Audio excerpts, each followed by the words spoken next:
Não é que essa prefeitura, isso é constatado mesmo. Você vai, assina aqui, agora a outra assinatura você vai na outra sala, agora o carimbo vai na outra sala, então isso é equilíbrio. Não, esse processo pode parecer piada que eu vou falar, mas como é que o senhor pedia ficha de informação antes de fazer eletrônico? Você sabe? Eu subia no 19º, tá? Não vai rir, por favor. Ia no guichê, preenchia a DARC, descia, pagava no banco, voltava, protocolava no outro coisa, depois de 10 dias eu já tinha a ficha. Das 4 subidas no elevador, a gente fez o cálculo, nós teríamos mais ou menos 300 pessoas por dia do elevador.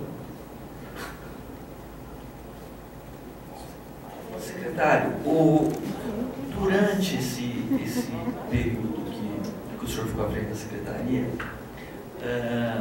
se eu não me engano, o senhor Ricardo Cândia, ele foi diretor no planejamento, ou não? Não, eu sou servidor de carreira, eu era funcionário do Departamento de Planejamento do Ricardo Cândia. Ele foi diretor do DEPLAN e do DIDC durante os primeiros 6 meses. Após isso, eu assumi a diretoria de planejamento, tá? No lugar dele? No lugar dele. E em 2008 eu assumi a secretaria.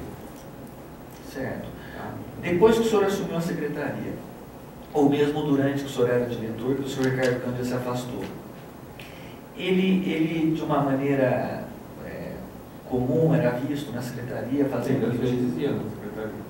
Agora, não só ele, como diversos ex-diretores.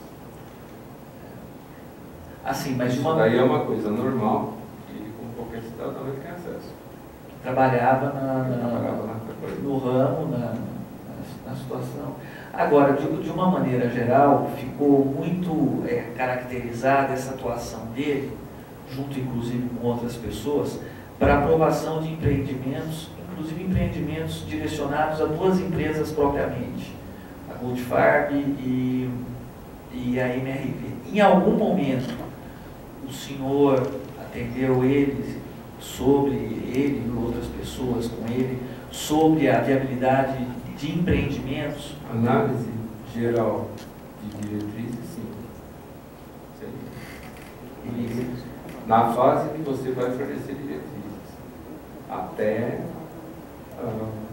porque você, em determinadas situações, você dá uma vista geral e diz, olha, isso aqui tem determinadas condições, você precisa atender, pode ou não pode. O senhor se recorda quais eram os empreendimentos que ele ia lá solicitar? Ou, por exemplo, do Parque Jambeiras, ele foi solicitar informações? O Parque Jambeiras foi aprovado numa gleba que já estava...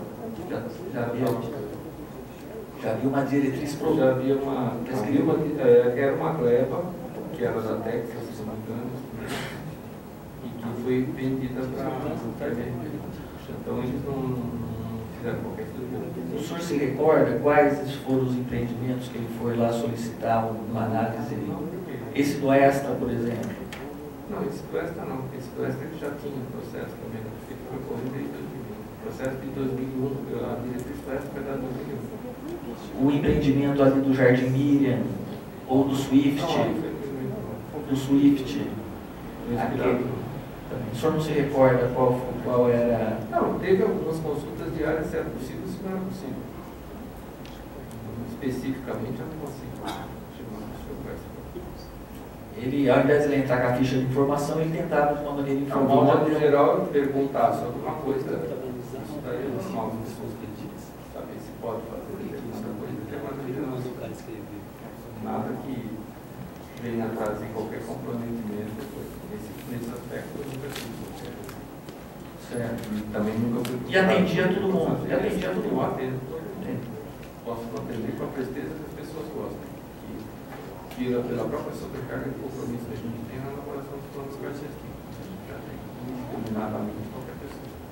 Aliás, nem eu sei quem agenda. Peço para agendar com a secretária. E por ele ter trabalhado na secretaria, a doutora Roseli alguma vez pediu que o senhor atendesse ou agilizasse alguma questão? Não, agilizar não, ela pediu que atendesse o empresário que estava interessado em saber se o presidente da região se entende. Ou para atender isso é obrigação minha como secretário. Para atender ou agilizar alguma coisa com o próprio Ricardo Cândia. Quando o senhor deixou a diretoria de planejamento, quem que entrou no lugar do senhor? O senhor virou secretário? Eu indiquei uma funcionária da Rosângela, ela ficou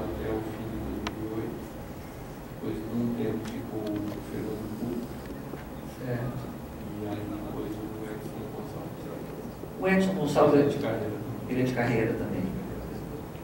Agora os meninos já na IBEC lá atrás, quando eu procurei colocar pessoas de carreira, assim, na minha secretaria hoje eu tenho 20 carreiras. Os dois diretores são de carreira. O Edson também, em alguns momentos, atendia o senhor Ricardo Cândido. Não. Certo.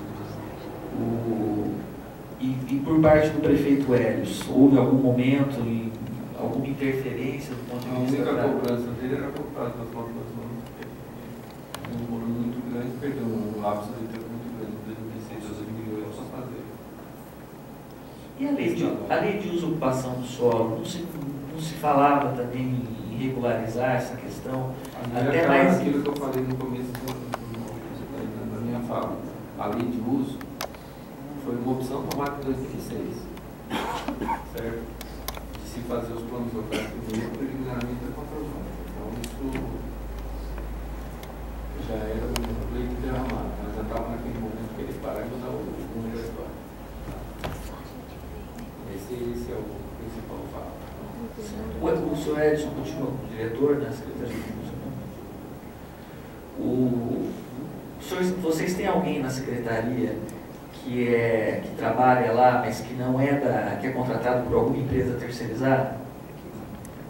Existe um funcionário que trabalha na secretaria? Existem dois servidores emprestados pela INDEC para até para a gente suprir algumas necessidades por causa do plano local. Vocês não têm funcionários lá do Cândido, por exemplo, nunca tiveram? Ou de alguma outra, ou de empresa terceirizada que presta serviço para... Vereador. Funcionários, desculpe, colocação. Aquela empresa que estava fazendo a licitação das fichas, essas fichas não podiam sair de lá. Certo. Trabalharam lá dentro. Não em atividade fim da secretaria. Eles têm acesso a pegar o material, digitalizar e devolver. Controlado dentro da sala de mobilidade com o pessoal. Vereador. Secretário, o senhor tem notícias de como o Executivo, a Prefeitura, está tratando esse prejuízo de cerca de 63 milhões em razão da não exigência das contrapartidas? Olha, eu gostaria de fazer uma colocação. Com relação a essas contrapartidas, na verdade, foi um ajuste que a gente exigiu posterior para mitigar e tentar reajustar. Não foi um prejuízo, mesmo porque isto, na verdade, o que eu entendo é que tenha sido um ganho que a gente conseguir. Essas contrapartidas não as tendo exigido no momento adequado. Foi exigido a partir do momento que houve essa pressão. Então, isso está sendo exigido através do tempo de exatamente de conduta. Inclusive com penalizações e com exigência de garantia real, né? Para que se cumpra isso aí. Se o empreendedor não tiver, a prefeitura tem como através da sua. Eu fico imaginando, secretário, como é que o senhor se sente nessa situação toda, deparando com a exigência do Ministério Público para haver contrapartida, se não há uma interferência de uma outra na exposição. A exigência de contrapartida a partir da prefeitura. Então, mas depois houve interferência. Houve uma interferência apontando irregularidades. Essas irregularidades passaram a ser investigadas e a exigência, a proposta de contrapartida partiu da própria administração. Logicamente, como servidor, você se sente desconfortável de ver a instituição, isso foi uma preocupação nossa sempre, de ver a instituição, você como servidor público se vê envolvido numa coisa que você, na verdade, não teve qualquer participação. Isso é uma coisa desconfortável. É o que eu estou fazendo essa observação, porque na realidade nós conversamos com o promotor aqui, quando fizemos a reunião, a respeito do Parque Janeiro, uma conversa assim tão clara, tão óbvia, que vai se responsabilizar pela morte de famílias ali naquela estrada ali, com carros, se não há um projeto viário, de uma contrapartida. A exigência para a implantação foi quando teve impasse, mas o que fazer? Tem ou não tem? Se não tiver, vamos demolir tudo aquilo lá. Demolir tudo lá, toda aquela construção. Então, chegou a esse ponto. Agora, aí chega num ponto seguinte, de fato, mais complexo nisso, qual que é? As pessoas que adquiriram aqueles empreendimentos, elas adquiriram porque elas confiaram em que a prefeitura havia liberado. Esse é o ponto principal que nos levou, nós técnicos que fizemos as propostas de mitigação de imposição, a levar para frente, porque era muito mais fácil dizer cancela, levar uma boa parada e o que tiver regular para baixo. Agora, como é que fica o terceiro? Essa preocupação você tem que ter também. Muito fácil dizer, não, a autorização é boa. Tanto é que nas prioridades, deu-se prioridade aos empreendimentos habitacionais. Tá? Os não habitacionais vai ter que sanar, porque de uma forma ou de outra, mesmo quem fez o empreendimento comercial, no caso do Oeste, ele teve uma aval da prefeitura. Correto? Ele teve uma aval. Utilizou. Isso daí é fato patente. Então, como instituição prefeitura, a gente tem que dar uma resposta corrigida, se é possível corrigir. Mas a preocupação nossa vai ser essa. Admitindo que houve realmente houve problemas. Problema. Aliás, nós estamos apurando também, com relação a isso, a utilização indevida do logotipo da Caixa Econômica, que é um forte apelo de venda. Né? E muita gente, nós falamos aí com o superintendente, estamos também colocando no relatório agora final, que eram utilizados os logotipos e a participação também dessa instituição, que tem uma grande credibilidade e que acabou. Muito foco está sendo conduzido, foi conduzida a análise, inclusive, o termo de ajustamento de conduta pelo PROCON, exatamente nesse foco. O consumidor foi iludido. Exatamente. Ou melhor, foi levado ao erro.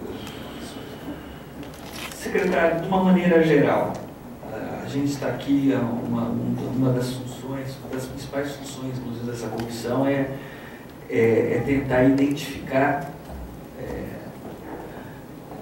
as irregularidades e tentar verificar, de uma certa forma, a responsabilização por essas irregularidades.